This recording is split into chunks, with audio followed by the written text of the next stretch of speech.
You can't prove religion. It's all myth. It's myth. You can't prove religion. You can't prove it.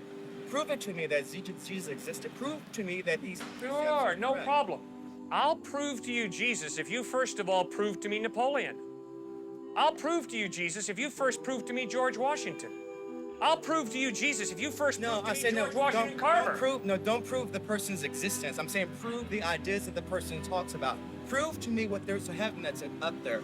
Prove to me that there's, that your God truly exists. Prove to me that these precepts of the Bible are truly what's true revelation. Prove to me that these things are actually there. I'm an empiricist. Prove to me that they're there. All right, I'll do that. If, first of all, you prove to me that your taste buds are telling you the truth when they tell you you're drinking sour milk. Secondary rational, some things you can't prove, so then you fall upon faith. You can't prove. Sir, I'm sorry, I haven't communicated clearly. Sir, you can't prove a thing. To prove means to show it cannot be another way. You cannot prove a thing in life. You as a thinking human being don't base your life on proof. You base your life on evidence. What does the evidence point to? And you follow the evidence. To prove means to show. It cannot be another way. What can you prove in life? Prove to me we're having this conversation right now. You can't prove it. You might be dreaming. Someone might have dropped some drugs in our tea. But the evidence is we're having this conversation. That's why I'm hanging in there with you. That's why you're hanging in there with me. Evidence. Okay, so the evidence is God exists. The evidence is the order and the design of the cosmos point to an intelligent mind. Moral absolutes point to some moral giver, lawgiver. Life comes from life. Never once have I ever seen life come from non-life. An atheist is someone who says, oh yeah, at some point, somewhere, at one time, in La La Land, life came from non-life. And I'm saying, all of my experience shows me life comes from life. Never once have I seen life come from non-life. Fourth piece of evidence, free will.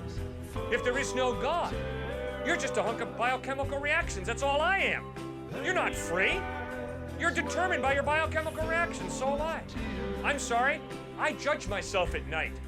I say, you know, Cliffe, when you spoke to that student, that was pretty rude. When you spoke to that student, boy, you displayed a lot of patience, man. Tomorrow, do that again, and don't do that. I judge myself. I critique myself. I'm free.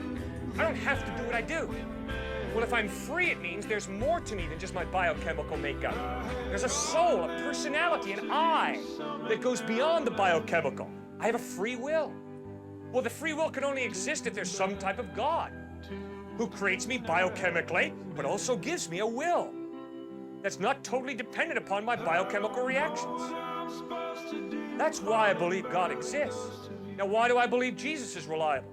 Because the historical evidence of the way he lived, what he taught, how he died, how he rose from the dead, points to his credibility.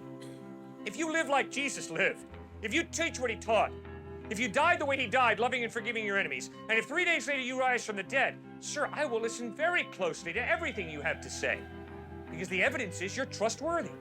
So that's why I believe in Jesus. Does that make any sense?